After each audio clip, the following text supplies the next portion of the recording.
Oi, pessoal! O encadernado do Renascimento que eu vou comentar hoje é esse aqui, Titãs, o Contrato de Lázaro. Embora o nome dos Titãs esteja em destaque, essa história ela é um crossover entre três títulos, né? O título dos próprios Titãs, o título do Exterminador e o título dos Jovens Titãs. E a equipe criativa ela é composta pelas três equipes criativas, né? Pela equipe criativa de cada título, né? Que está nesse crossover. Então, no roteiro, nós temos o Christopher Priest, o Benjamin Percy e o Dan Abnett.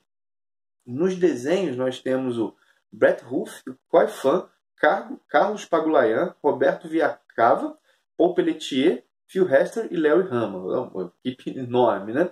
E o seguinte, né? Para quem não está familiarizado com o universo DC, vale dizer que atualmente nós temos duas equipes de titãs. A primeira são os Jovens Titãs, que são liderados pelo atual Robin, né? O Damian, e participam dessa equipe o Mutano, a Ravenna, a Estelar. Ou seja, essa equipe ela vem lembrar a equipe que fez parte do desenho Os Jovens Titãs. Mas também nela nós temos personagens novos, né? Como o Kid Flash dos Novos 52. Além disso, o Robin que lidera não é o mesmo Robin que estava no desenho animado. A outra equipe, para facilitar, nós vamos chamar de Velhos Titãs, é composta pelo Asa Noturna, pela Moça Maravilha, pelo Tempest, que é o Aqualad, né? Parceiro, antigo parceiro, assim, o Aquaman, e o Arsenal, que era o Ricardito, antigo parceiro do Arqueiro Verde, e o Flash, o Wally West. E esses seriam os primeiros titãs, né? Acontece que essa equipe ela foi apagada da memória de todos, inclusive deles próprios, né? As memórias voltaram em parte na história Caça aos Titãs, que é anterior ao Renascimento. O título dessa história aqui, o Contrato de Lázaro, faz referência a uma história clássica dos anos 90, né? Que se chama O Contrato de Judas. Nessa história dos anos 90, não, perdão, dos anos 80. O Contrato de Judas é antigão, é da fase do Mark Wolfman e do George Pérez nos Titãs, né? Uma emblemática, né? Bem antes dos anos 90. Mas vamos lá. Fora esse pequeno deslize, tá tudo ok até agora. Bom, nessa história dos anos 80, o Exterminador ele quer se vingar dos Titãs pela morte do seu filho, do Devastador, que havia aceitado um contrato da organização Colmeia, sido manipulado para isso, para matar os Titãs, e acaba morrendo ao tentar desempenhar essa missão. Então, o Exterminador pega o contrato do filho e quer exterminar os Titãs. E, para tanto, ele coloca uma agente dentro da equipe, a Titã Terra, que, para a galera que não conhece, o nome dela já diz muito dos poderes, né? Ela manipula o solo, ela tem esse poder aí. Nessa história, o Exterminador derrota e captura praticamente todos os Titãs, menos o Dick Grayson. Na época era o Robin, o único sem poderes. E o Dick, ajudado pela esposa do Exterminador, né, pela ex-esposa do Exterminador, e pelo filho dele, Joseph Wilson, que viria a se tornar o Titã Jericó, consegue virar o jogo.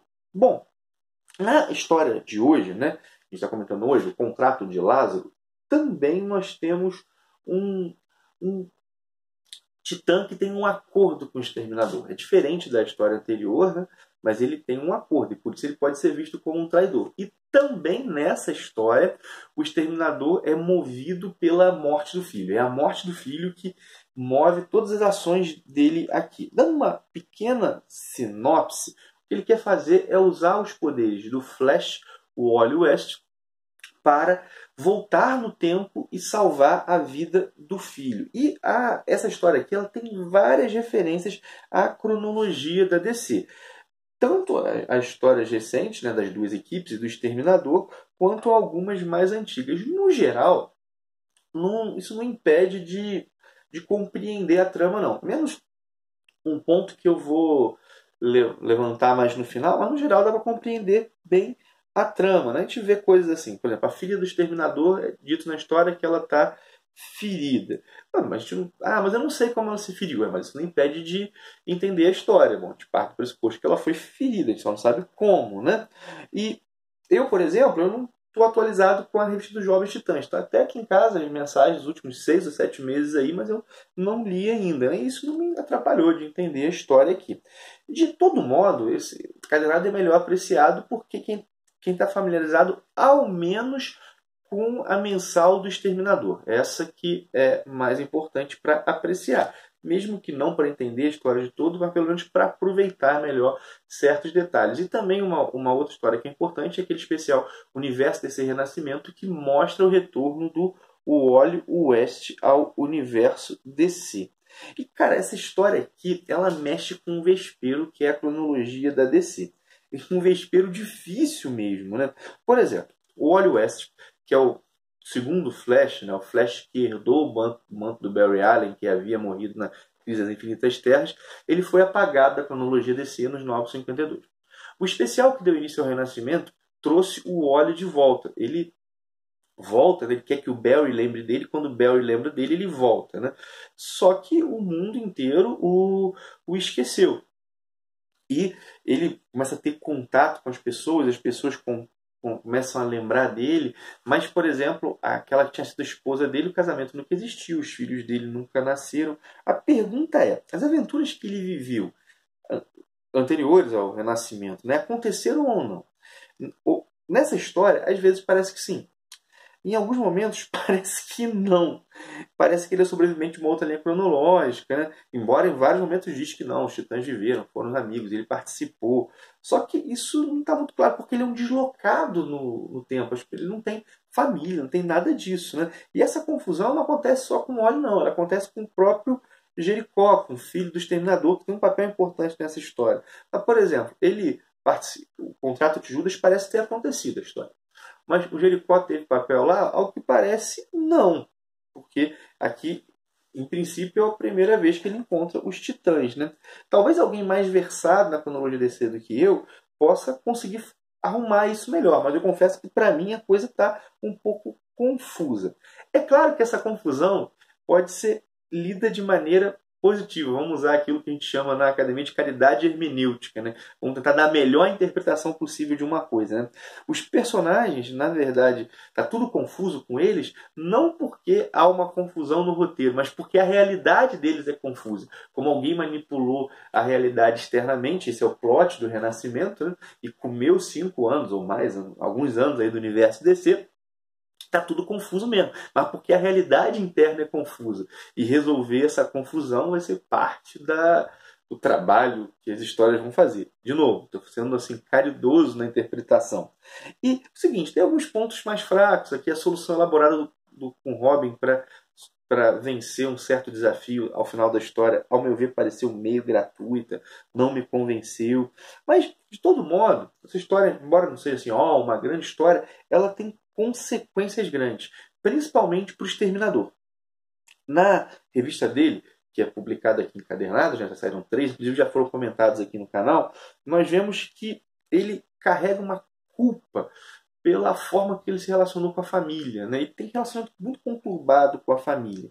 E, ao fim do contrato de Lázaro, o que nós temos é uma espécie de conversão. Vou dar uns spoilers aqui, tá? Eu vou dar uns spoilers aqui, então se quiser deixar para lá agora, meu, né? O que acontece? Ele tem um contato com a força de aceleração. Ele pega a força de aceleração e ele vai até a força de aceleração, né? A fonte da força de aceleração, que é uma espécie de outra dimensão, e volta, é trazido de volta. Isso faz com que ele contemple a realidade de uma outra maneira.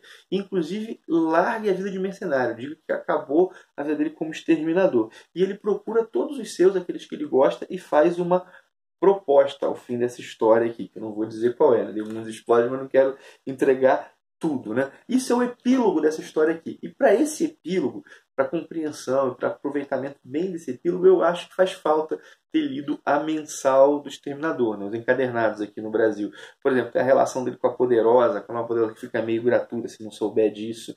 Bom, e se ler a mensal do Exterminador é essencial, pelo menos para o final do Titãs, o Contrato de Lázaro, vamos mostrando um pouquinho a arte, que ela varia, né? São vários desenhistas, mas se ler a mensal do Exterminador é importante para essa história aqui, essa história aqui também ela é fundamental para continuar a leitura dos encadernados do Exterminador. Ou seja, quem lê Exterminador, gostando ou não disso aqui, é importante ler essa história, porque ela muda o status quo do personagem. Bom, esses são os comentários aí sobre Titãs, o Contrato de Lázaro. E aí, você leu a história? Curtiu? O que você está lendo do Renascimento? Diz aí nos comentários. Está gostando dessa série? De comentar todos os todos, né? Pelo menos a boa parte dos encadernados do Renascimento. Acho que vale a pena continuar? Dá esse feedback aí pra gente.